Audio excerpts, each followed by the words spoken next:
students, today we are going to discuss about one important, highly fundamental topic, that is one of the laws in physics. It is familiar one.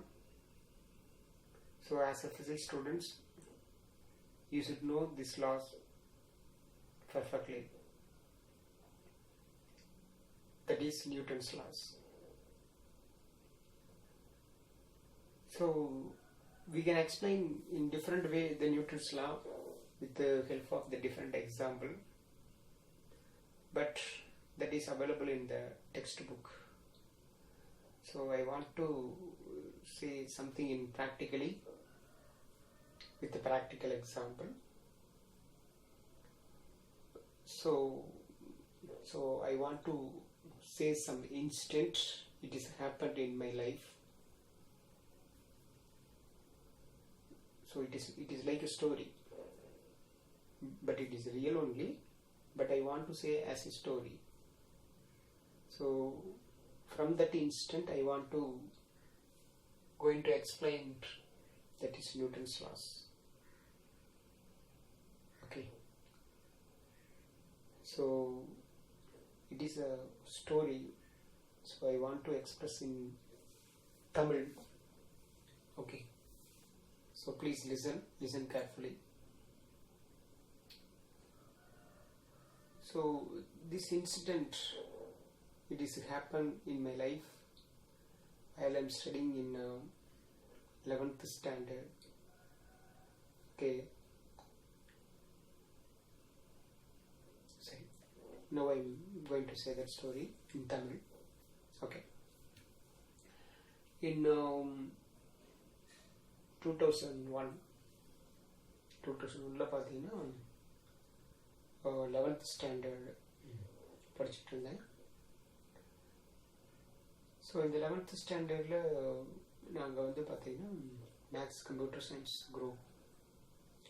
So அப்போ ஒரு நாள் பார்த்தீங்கன்னா ஒரு நாள் physics பீரியடில் நடந்த incident இது. So எப்பவுமே எங்களுக்கு ஆஃப்டர் லஞ்ச் அவருக்கு அப்புறம் தான் வந்து பார்த்தீங்கன்னா ஃபிசிக்ஸ் பீரியட் இருக்கும். ஸோ அன்னைக்கு லஞ்ச் வந்து பார்த்தீங்கன்னா நியர்லி ஒன் ஹவர் இருக்கும். ஸோ நாங்கள் படித்தது பார்த்தீங்கன்னா Kumarapalayam, that is near to the Bhavani in Tamil Nadu. So Kumarapalayam அந்த boys higher secondary school. So அதில் படிச்சுட்டு இருக்கக்குள்ள டியூரிங் லஞ்ச் அவர் மேக்ஸிமம் உங்களுக்கு தெரியும் ஸ்கூல் லெவலில் எவ்வளோ நேரம் லஞ்ச் சாப்பிடுவீங்கன்னு. ஒரு ½ hour லஞ்ச் பிரேக்னா you are complete within 5 minutes. After that you can play something. Same thing நாங்களும் ஸ்டூடெண்ட்ஸாக இருக்கக்குள்ள அதே தான் நடந்துச்சு. ஸோ நாங்கள் என்ன பண்ணணும் அப்படின்னா maximum all my friends are very poor peoples. அதனால் எங்களுக்கு மேக்ஸிமம் இந்த விளையாட்டு பொருள் இந்த மாதிரிலாம் ரொம்ப பெருசாக வச்சுருக்க மாட்டோம். ஓகே, இந்த பேட்டு அது இது பேட்மிண்டன் இது அந்த மாதிரி பெரிய லெவலில் இருக்காது. ஸோ சொல்லப்போனால் எதுவுமே இல்லை. பட் எனக்கு என்ன இருந்துச்சு அப்படின்னா டஸ்டர் அப்புறம் எக்ஸாம் பேட், இதுதான் எங்களுடைய பொருள். ஓகே. இதில் பார்த்தீங்கன்னா இந்த லஞ்ச் டைமில் ஒரு வித்தின் 5 minutes நீங்கள் சொன்ன மாதிரி தான், முன்னே நான் சொன்ன மாதிரி ஒரு 5 minutesலேயே என்ன பண்ணோம்னா, so within 10 minutes we complete our lunch. தென் அதுக்கப்புறம் இமீடியட்டாக என்ன பண்ணணும்னா எக்ஸாம் பேட் எடுத்துகிட்டு டஸ்டர் எடுத்துகிட்டு கிரிக்கெட் ஆட ஆரம்பிச்சிட்டோம் எங்கள் கிளாஸ் ரூமில். பட் இதை நான் சொல்லக்குள்ள ஆஸ் எ டீச்சராக ஒரு ஸ்டூடெண்ட் முன்னாடி எப்படி சொல்கிறது அப்படின்னு நினச்சேன். But it is happened, it is real fact சொல்லி தான் ஆகணும். அதனால் அது மறைக்க முடியாது. பிகாஸ் ஆஸ் எ ஸ்டூடெண்ட்டாக இருக்கக்குள்ள ஃபிசிக்ஸாக இருக்கும். அப்போ அப்படி பண்ணியிருக்கிறார் சம்திங். Okay right. ஸோ அதனால் இட் இஸ் ஃபேக்ட், அதனால் சொல்லி தான் ஆகணும். அப்போ என்னாச்சுன்னா லஞ்ச் பீரியட் சீக்கிரம் ஒரு 10 minutes முடிச்சதுக்கப்புறம் ப்ளே பண்ண ஆரம்பிச்சிட்டோம். நான் முன்னே சொல்லியிருக்கிறேன், நாங்கள் maths computer science group. So அப்போ வந்து பார்த்தீங்கன்னா only 20 members in the classroom. Okay, limited seat only. So only the 20 members in the classroom. But எல்லாருமே கேஷுவலாக விளையாடுவோம். ஸோ அதில் அப்போ என்னாச்சு அப்படின்னா அங்கே டஸ்டர் இப்போ நீங்கள் இருக்கிற மாதிரி யூஸ் பண்ணுற மாதிரி ரொம்ப பயங்கரமான டஸ்டர் இருக்காது. மேக்ஸிமம் வந்து பார்த்தீங்கன்னா உட்டன் டஸ்டர், பேக்ரவுண்டு பார்த்தீங்கன்னா உட்டனாக இருக்கும், ஃப்ரண்டில் மட்டும் ஸ்பான்ச் இருக்கும். ஸோ அந்த மாதிரி ஒரு டஸ்டர். ஸோ அப்போ என்ன பண்ணணும் அப்படின்னா எல்லோரும் கிரிக்கெட் விளாண்டுட்டு இருந்தோம். ஸோ அப்போ நடந்தது. ஸோ நான் என்ன பண்ணேன்னா அப்படின்னா அந்த பால் அப்போ வந்து பார்த்தீங்கன்னா டஸ்ட் நான் தூக்கி போட்டேன். அப்போ என்னாச்சு அப்படின்னா என்னுடைய ஃப்ரெண்டு மிஸ்டர் தனசேகரன் இருந்தார். தனசேகரன் பேர். ஸோ அவர் மேலே என்னாச்சு அப்படின்னா என்னுடைய ஃப்ரெண்டு ஸோ இந்த நெத்தியில் பட்டுருச்சு. ஸோ ஃபார் எக்ஸாம்பிள் இந்த டஸ்ட்னு வச்சுக்கலாம். ஓகே, இந்த டஸ்ட் என்னாச்சுன்னா அவருடைய நெத்தியில் பட்டு கீழே விழுந்துருச்சு. ஸோ இந்த இடத்துல கொஞ்சம் லைட்டாக இன்ஜூர்ட் ஆயிடுச்சு, லைட்டாக பிளட்டு அந்த அளவுக்கு அடிச்சிருச்சு. Okay, but it is heavy force only. அப்புறம் என்னாச்சுன்னா எங்களுக்கு ஒரே பயம், ஐயோ என்ன போதோ தெரியலையே. ஏன்னு கேட்டீங்கன்னா ஆஃப்டர் தி லஞ்ச் பிரேக்குக்கு அப்புறம் எங்களுக்கு ஃபிசிக்ஸ் பீரியடு. ஸோ அதனால ரொம்ப பயமாக இருந்துச்சு. அது இல்லாமல் அந்த ஃபிசிக்ஸ் மாஸ்டர் பார்த்தீங்கன்னா எங்கள் ஸ்கூலோட ஏஹெச்மும் அவர் தான். அதனால் எங்களுக்கு இன்னும் பயமாக இருந்துச்சு. ஏஹெச்எம்னா assistant head masters. Okay, so அது மட்டும் இல்லை, அவர் தான் எங்களுடைய கிளாஸ் டீச்சர் வேறு. அதனால் ரொம்ப பயமாக இருந்துச்சு. சரி, ஆஸ் ஸ்டூடெண்ட்ஸ் மென்டாலிட்டியில் நம்மளுக்கு தெரியும் எப்படி பயமாக இருக்குன்னு. ஸோ அவர் கேஷுவலாக பார்த்தாவே கண்டுபிடிச்சிருவார் எந்த இன்ஸ்டண்ட்டாக இருந்தாலும். Very good observer. அவர் பேர் மிஸ்டர் ரங்கநாதன். ஓகே, ஸோ இப்போ என்னாச்சு அப்படின்னா lunch break over. Lunch break முடிஞ்சுது. ஸோ எல்லோரும் கிளாஸ் ரூமில் இருக்கிறோம். அதுக்கு முன்னாடி என் ஃப்ரெண்டு கிட்ட சொல்லிட்டேன், சொல்லிடாதரா நீ இது சொல்லிடாத. பட் ஆனால் அவரே கண்டுபிடிச்சிருவார், அது வேற. பட் எனிகோ நீ சொல்லிடாத அப்படின்ட்டு அவன்கிட்ட கொஞ்சம் சொல்லி வச்சிருக்கான். இன்னொன்று கூட சொன்னான், ஒருவேளை நீ சொல்லிட்டீன்னா நான் மட்டும் இல்லை நீங்கள் எல்லாருமே மாட்டிக்குவோம், பேரண்ட்ஸை கூப்பிடுவாங்க. இப்படின்னா ஆஸ் எ ஸ்டூடெண்ட்ஸ் லெவலில் எல்லாமே திங்க் பண்ணிட்டு இருந்தோம். ஓகே, சரி, இப்போ பாயிண்ட்ஸ் வரும். ஸோ பிரேக் முடிஞ்சுது, லஞ்ச் பிரேக் ஓவர், பெல் அடிச்சுது. So class room, so let us engage in class room. அப்போ இந்த கிளாஸ் ரூமில் நான்லாம் உட்காந்துருக்கிறேன். நான் வந்து ஆக்சுவலாக செகண்ட் பெஞ்சிலே உட்காந்துருந்தேன். மொத்தம் 4 பெஞ்சு தான், 1 2 3 4 அதுதான். Each bench 5 members, 20 members. நான் செகண்ட் பெஞ்ச், ஐ மீன் லாஸ்ட் பெஞ்ச், எட்ஜ் உட்காந்துருந்தேன். இப்போ ஃபிசிக்ஸ் மாஸ்டர் உள்ள என்ட்ரு ஆனார். எல்லோரும் எந்திரிச்சு விஷ் பண்ணணும். விஷ் பண்ணதுக்கப்புறம் சைலண்ட் கிளாஸ், அப்படியே சைலண்டாக இருந்துச்சு.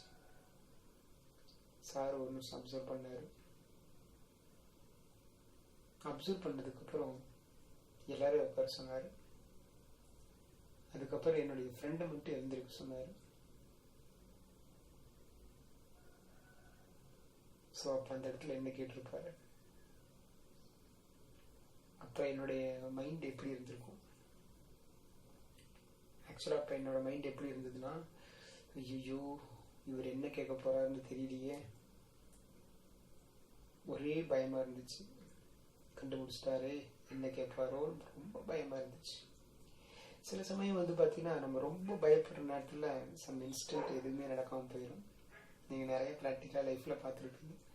பட் எதுவுமே இல்லாமல் கேஷுவலாக இருப்பீங்க, அப்போ ரொம்ப பயங்கரமாக நடக்கும். ஸோ அந்த மாதிரி ஒரு இன்ஸ்டன்ட் தான் இது.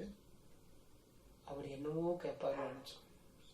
But is very good teacher.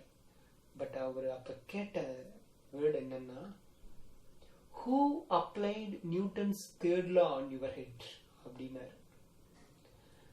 அப்பா அப்போதான் மனசு நினச்சேன், அப்பா என்னமோ கேட்பாருன்னு நினச்சோம். பட்டு கொஞ்சம் எஸ்கேப் ஆகிட்டும் போல இருக்குன்னாரு. ஏன்னா ஆக்சுவலாக அவர் அன்னைக்கு டாபிக் எடுக்க வந்த டாபிக் என்ன அப்படின்னா, நியூட்டன்ஸ் யூனிவர்சல் ஆஃப் கிராவிடேஷன். இது வந்து 11th ஸ்டாண்டர்ட் பிசிக்ஸில் இருக்குது. ஸோ அந்த டாபிக் எடுக்கலான்னு வந்திருக்கிறார். பட் அவருடைய ஸ்பெஷாலிட்டி என்ன அப்படின்னா, அந்த சுச்சுவேஷன் அன்னைக்கு என்னென்னலாம் தேவைப்படுதோ ப்ரெசன்ட் சுச்சுவேஷனை அவர் எக்ஸாம்பிளாக மாற்றிக்குவார். ஸோ இதுதான் அந்த மிஸ்டர் ரங்கநாதன் சாருடைய டேலண்ட். ஸோ அதெல்லாம் நாங்கள் அப்சர்வ் பண்ணியிருக்கிறோம், அவருடைய கிளாஸில் நிறைய அப்சர்வ் பண்ணியிருக்கிறோம். அப்புறம் அதுக்கப்புறம் அவர் ஸ்டார்ட் பண்ணிட்டார் Newton's universal of gravitation. So அதுக்கு பேசிக்காக வந்து பார்த்தீங்கன்னா இந்த இன்ஸ்ட்ருமெண்ட் அவர் யூஸ் பண்ணிக்கிட்டார். இது ஆக்சுவலாக கிளாஸில் நடந்தது. ஓகே, இதெல்லாம் நான் அப்சர்வ் பண்ணியிருக்கிறேன் கிளாஸில். சரி, அப்போ நம்ம அப்சர்வ் பண்ணதுக்கு ஒரு ஒர்த்தான எக்ஸாம்பிள் கொடுக்கணும் இல்லையா? சரி, இப்போ சேம் இன்சிடென்ட் ஹேப்பன். எது வரைக்கும் ரியல் அப்படின்னா, up to lunch break over, அது வரைக்கும் ரியல் இது நடந்தது. இப்போ the same situation, same master enter inside the classroom. Now we have to image. Okay, இப்போ நாம் அப்படியே கற்பனை பண்ணுறோம். Okay, shall we start? Yes. Now bell rang. Physics master enter inside the classroom. Sir observed the classroom everywhere. After that, immediately called the boy, that is Danasegaran. Danasegaran எழுந்திருங்க அப்படிங்கிறாரு. எழுந்திருச்சான். First question, Sir asked the first question.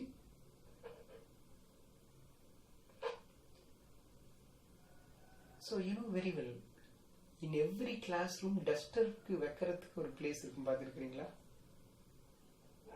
Okay, S. So இப்போ என்ன பண்ணுறாருன்னா, sir enquiry பண்ணுறாரு. Sir என்கொயரியில் first question என்னன்னா, who took the duster from that place? Who took the duster from that place? ஏன்னா duster அந்த இடத்துல இல்லை, யாரும் அந்த duster எடுத்துருக்கணும்.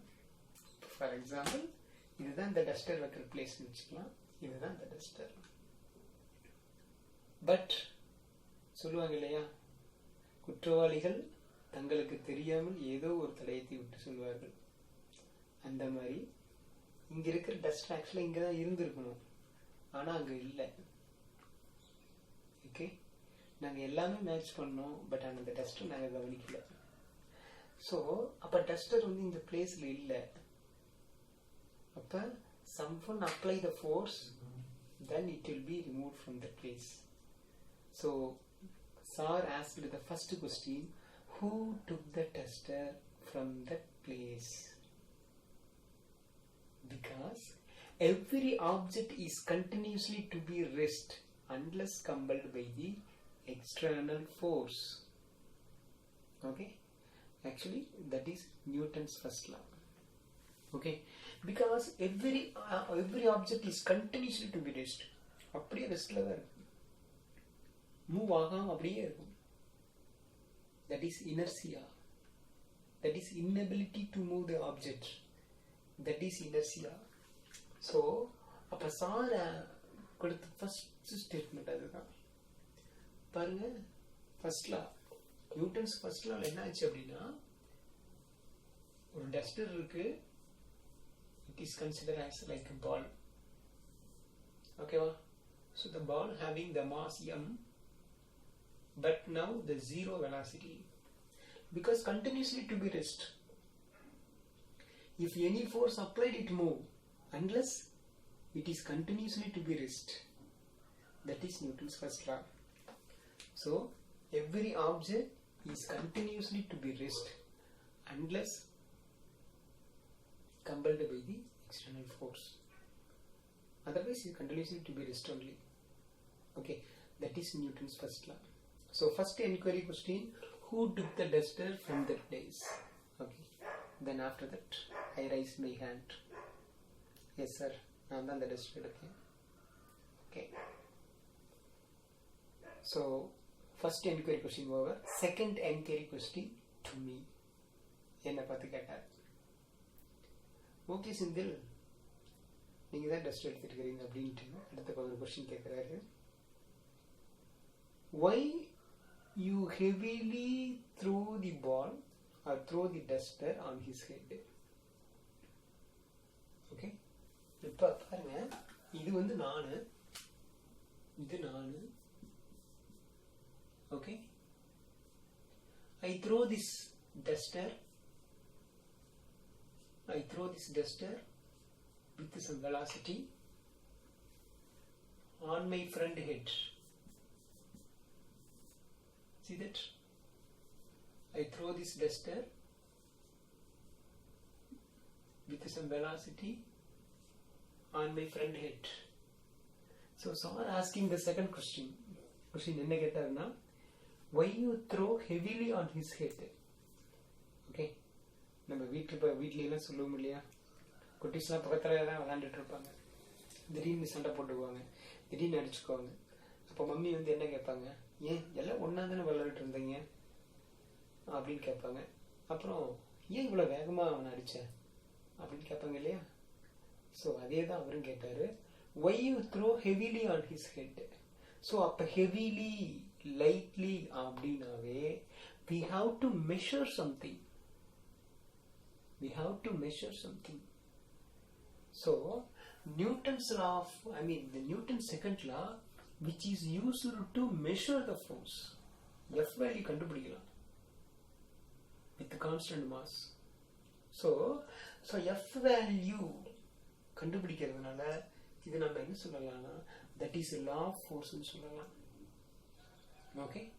So Newton's first law, who took the duster from the place? Newton's second law, why you throw heavily on his head? அப்ப என்னாச்சுன்னா, for example, initially that duster in my hand, so the same mass with the light velocity.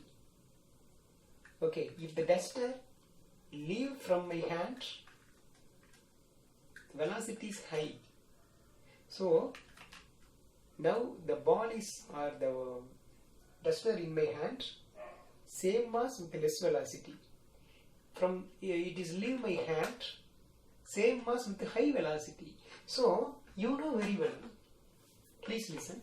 So you know very well, mass into velocity. Mass into velocity what? That is, you know that momentum. So momentum is equal to mass into velocity. Okay? Right. So now, what is the definition? இங்க என்ன சொல்ல வரார் sir அப்படின்னா, so இது என் கையில் இருக்க வரைக்கும் momentum less, என் கையை விட்டு போகக்குள்ள மொமெண்டம் இஸ் ஹை. என் கையில் இருக்கக்குள்ள டைமிங் வேற, கையை விட்டு போகக்குள்ள டைமிங் வேற. So time also changing, momentum also changing. So we can say as a definition, that is rate of change of momentum. Please listen. Rate of change of momentum, that is dp divided by dt. Change in momentum with respect to time. Okay. Rate of change of momentum is directly proportional to applied force. Okay. So I can write like this for a derivation purpose. So rate of change of momentum is directly proportional to applied force. If the force is more, the momentum is high. Or otherwise in reverse order, if the momentum is more, applied force is also more. That is a way. So what is the momentum? Momentum. Okay. Momentum அது எப்படி sir express பண்றது? Very simple. For example, in the early morning, okay, or so in your language, okay, 7 or 8 o'clock something. Fun is it?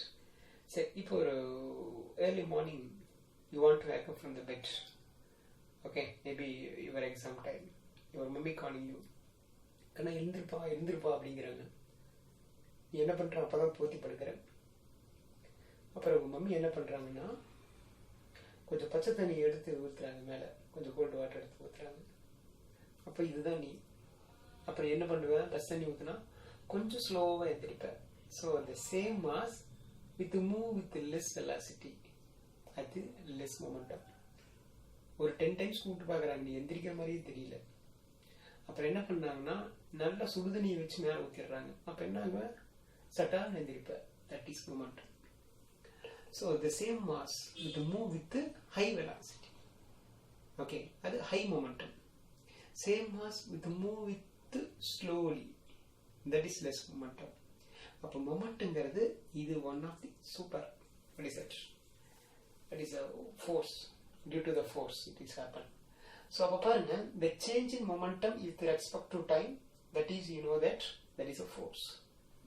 Okay, சரி, இது நான் derivation சொல்கிறேன், எப்படி F கண்டுபிடிக்கிறதுன்னு நான் சொல்கிறேன் மறுபடியும். இப்போ ஸோ ஃபர்ஸ்ட்லாம் who took the duster from that place, second why you throw heavily on his head அப்படின்ட்டு. ஓகே, தேர்டு வந்து பார்த்தீங்கன்னா இதுவும் நம்ம வீட்டு பக்கம் மம்மிலாம் சொல்கிற மாதிரி சொல்லுவாங்க, பால்லாம் போட்டு விளாண்டிங்க, பட் இவனே ரொம்ப லீனாக இருக்கிறான், இவன் மேலேயா போய் தூக்கி போடுங்க, வேற எங்கேயா தூக்கி போட்டிருக்க மாட்டீங்களா அப்படின்னு சொல்லுவாங்க. ஸோ த சேம் திங், அதே மாதிரியே நினச்சிக்கோங்க. ஓகே, ஸோ அப்போ அதே மாதிரி வந்து பார்த்தீங்கன்னா why you throw on his head, you can throw somewhere because already he is a lean person அப்படிங்கிறார். இப்போ ஃபர்ஸ்ட் பார்த்தீங்கன்னா அங்கிருந்து டஸ்ட் யார் எடுத்தது, செகண்ட் வந்து பார்த்தீங்கன்னா ஏன் இவன் மேலே ஹெவியாக வீசின, தேர்டு வந்து பார்த்தீங்கன்னா வேற எங்கேயாவது வீசிருக்க மாட்டியா, because he can't able to balance, because every action there is equal and opposite reaction. Okay, so he can't balance.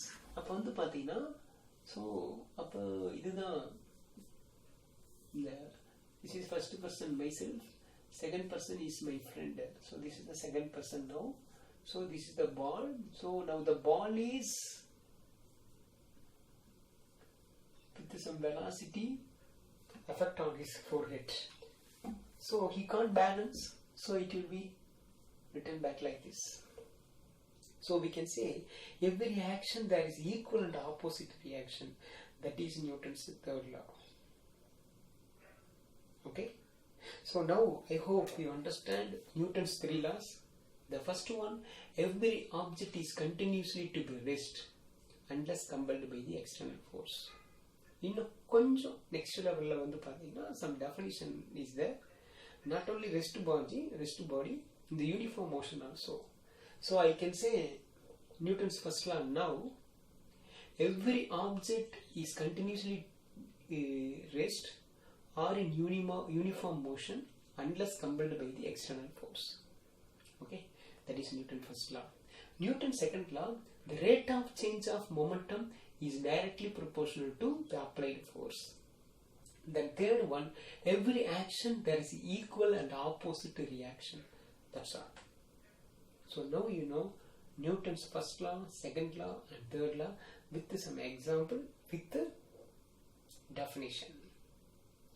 Okay, so in the next question we are going to derive the law of force, that means Newton's second law derivation.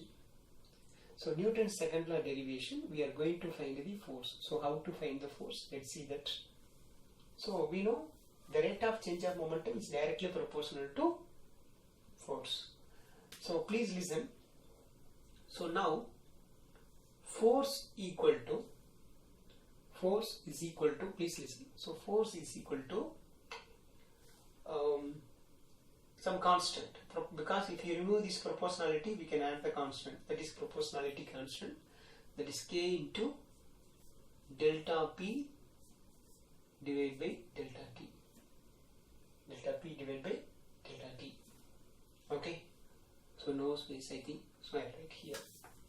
Okay, so please listen. Okay, so therefore F is equal to, so already you know that instantaneous velocity, instantaneous speed in that concept from the previous chapters. So we know in that instantaneous, something is happened. From A to B something is happened. Some velocity changes. What about at P point? One point is P. So in this point what was change in velocity? Okay. Say for example A to B. Okay, A to B, it is happening in 1 second. A to B changes, it is happening in 1 second. What about the changes at the point P? Okay, புரிஞ்சுக்க முடியுதா? A to B ங்கிறது A லிருந்து B க்கு ஒரு பால் 1 செகண்ட்ல போகுது. அப்ப in between one small dot, very small dot, in the duration, okay, புரிஞ்சுக்க முடியுதா? இதிலிருந்து இது வரைக்குமே 1 செகண்ட் தான். பட் இந்த வெரி ஸ்மால் கேப்ல எவ்வளவு செகண்ட் இருக்கும்? 0.01 something, very minute second. So that time value delta t tends to 0.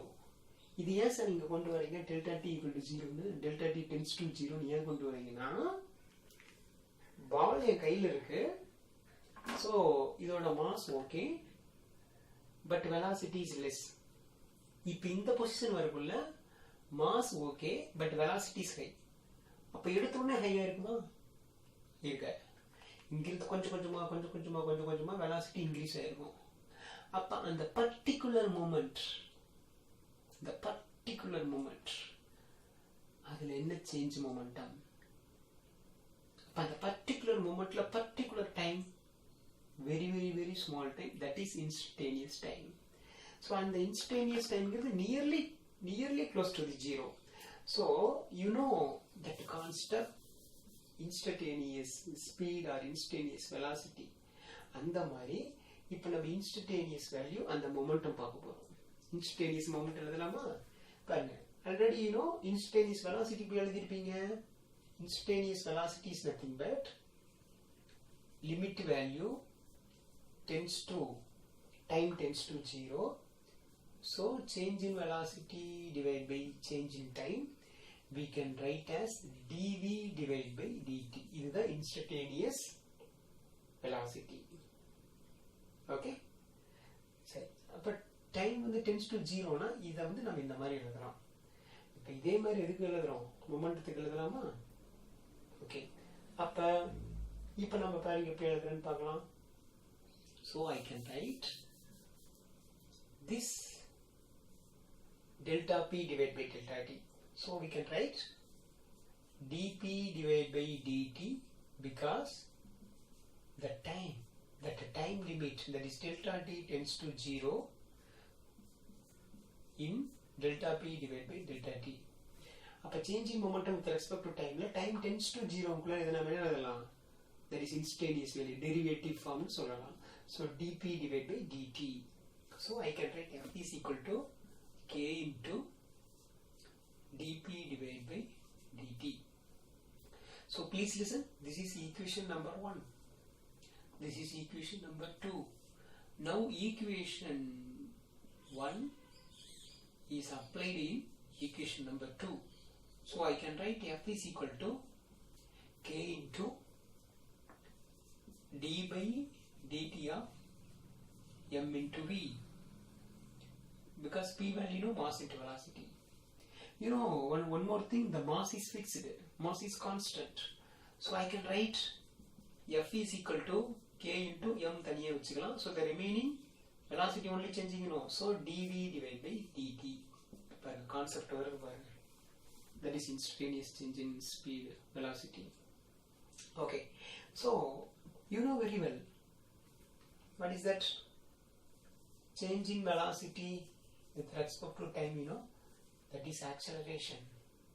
So now I can write here, so F is equal to K into M into dV by dt equal, right? That is E. So for derivative purpose, so I can write if the K is equal to 1, the proportionality constant is equal to 1, so I can write F is equal to MA. Okay, that's all. Okay, for lowest and lower level, this is okay. But we can say in the higher level, the velocity, you know, vector quantity, momentum, you know, vector quantity, force also vector quantity. Here force vector, here also vector.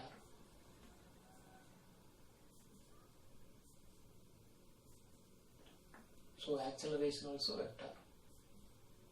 That's all. So F is equal to ma, that is Newton's second law. Okay students, I hope you understood that in Newton's laws it is highly important for most majority topic in physics. Okay, so once again, finally I will say that only the definition.